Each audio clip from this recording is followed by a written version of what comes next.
Died today, January 28th, 814, a giant in the world, the medieval king, the definitive ruler of medieval France, and perhaps the greatest monarch in European history, Charlemagne, Carlos Magnus, Charles the Great. The definitive French king, he had a royal and amazing pedigree to look back upon. His grandfather, Charles Martel, the Hammer, had driven out the Muslim Moors in 732 at the Battle of Poitiers, and his father, Pepin the Short, had overthrown the Merovingians and established the Carolingian kingdom. The first true king of France, Pepin the Short, who was not so short. His son, Charlemagne, overthrew his brother Charlemagne as his father tried to divide the land between them, common for the French rulers. And Charlemagne became the definitive and most powerful ruler in all of Europe, conquering at will, expanding his territorial holdings south, east, west, southeast, and southwest. Everywhere he went, the French Empire expanded, covering large portions of what is now Germany and Austria, Switzerland, the lowlands, and of course France. At the same time, he promoted learning, scholarly institutions, religious reform, and got at France as close as possible to the church, believing it was his job to spread the kingdom of God. And he did so, moving Christianity throughout Europe into Germanic territories that had been long pagan, usually by force. At the same time, he became the defender of all Christians, as his empire grew and more lands swore fealty to him. Throughout his 46-year-long reign as the King of France, he was determined to embrace as many Christian practices as possible, while also strengthening his own power and wealth.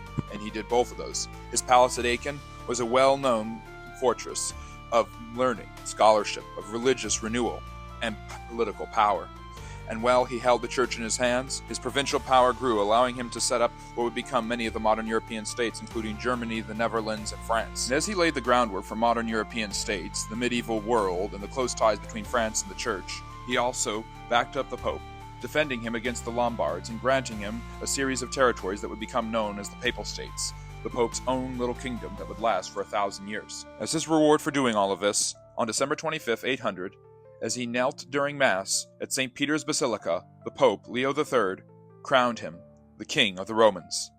This became known as the Holy Roman Emperor, and the Carolingian Empire was already well established and extremely powerful, and it would be Charlemagne's descendants in Germany who would carry on its legacy for centuries to come. Charlemagne would rule as the first Holy Roman Emperor for 14 more years, continuing to expand Christian influence, usually by force, throughout the continent. Meanwhile, the Carolingian Renaissance, in the midst of what is usually known as the Dark Ages, flourished. Though Charlemagne never learned to read or write, he was the main patron and catalyst for these artistic, religious, and scholarly discoveries.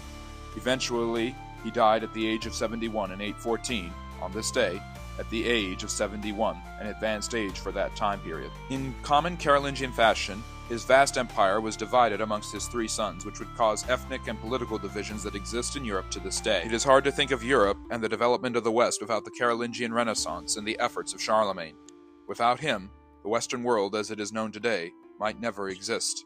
The close ties to the papacy, the expanse of Christendom throughout Europe, and the power of French military might would become huge staples of the medieval and modern period, and it all started with Charles the Great. But Charlemagne is not the only monarch to pass away on this day. Henry VIII also died on this day in 1547.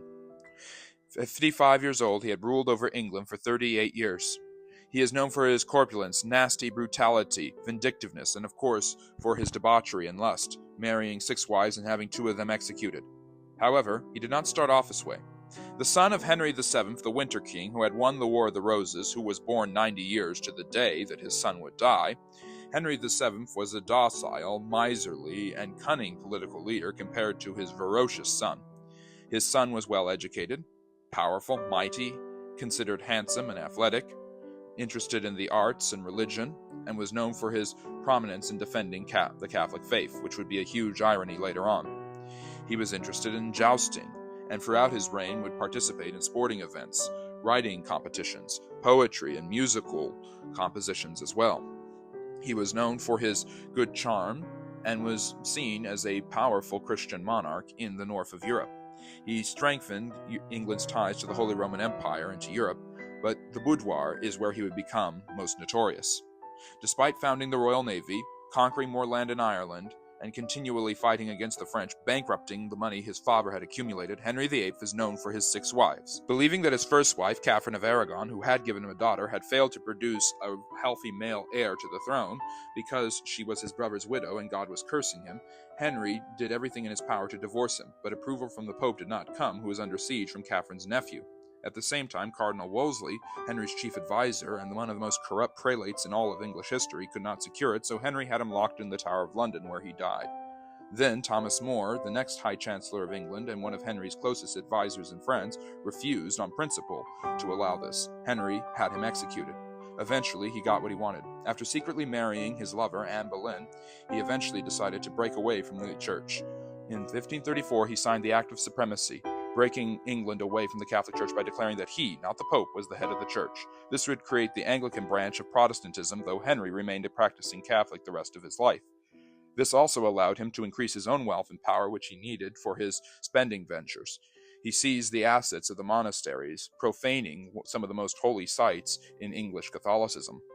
At the same time, this profanation did allow Henry to invest in his seminal project and probably greatest accomplishment, the creation of the English Navy, for which his country would become renowned. At the same time, Anne Boleyn failed to deliver him the son he so desperately wanted. So, he had another lover, Jane Seymour, and he had Anne executed on trumped-up charges of treason, adultery, and incest. Meanwhile, Thomas Cromwell, the new chancellor who had succeeded More, arranged all of this, as well as the seizing of the monastery and Henry declaring himself the supreme head of the church. He had secured Henry great amounts of wealth and power, but was soon to be undone with the marriage to Anne of Cleves. Henry fancied her after this painting of Holbein, but when he met her, he was dissatisfied, as was she. Henry was no longer handsome. A jousting incident in 1536 had left him almost disabled, with an ulcerated injury in his leg, and he had become quite corpulent, obese, and nasty, as he is usually depicted in art and well known to this day. Cromwell would be executed for messing up the marriage, and Henry would marry again, Catherine Howard, a cousin of Anne Boleyn, who cheated on the corpulent and much older Henry until he found out about it and murdered her and her lover. His final wife, Catherine Parr, only survived by basically doing whatever Henry needed to and taking care of him as he suffered from gout, possibly syphilis, and other diseases. Now almost completely disabled, and also suffering from paranoia, probably brought on by head injury caused by the same jousting accident, Henry was as distrusting of his officials as they were of him. The question of his succession loomed large, with his son Edward being unhealthy and unpredictable. However, he outlived his father, taking the throne in 1547 after his father's death at the age of 9.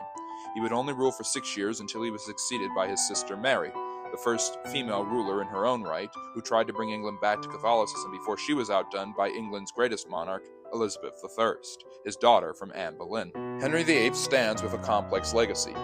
He was brutal and awful, often vindictive and paranoid, yet at the same time accomplished much for England, separating it from the Catholic Church, amassing great wealth and power for himself, creating the Royal Navy, lordship over Ireland, and continuing to involve England in modern adaptations and early modern affairs in the continent of Europe. At the same time, his treatment of his wives, his vindictiveness to his ministers, and the intrigue surrounding his reign and his hunt for a proper heir will always confuse and muddle his legacy and his accomplishments. At the end of the day, for better or worse, he is one of a kind.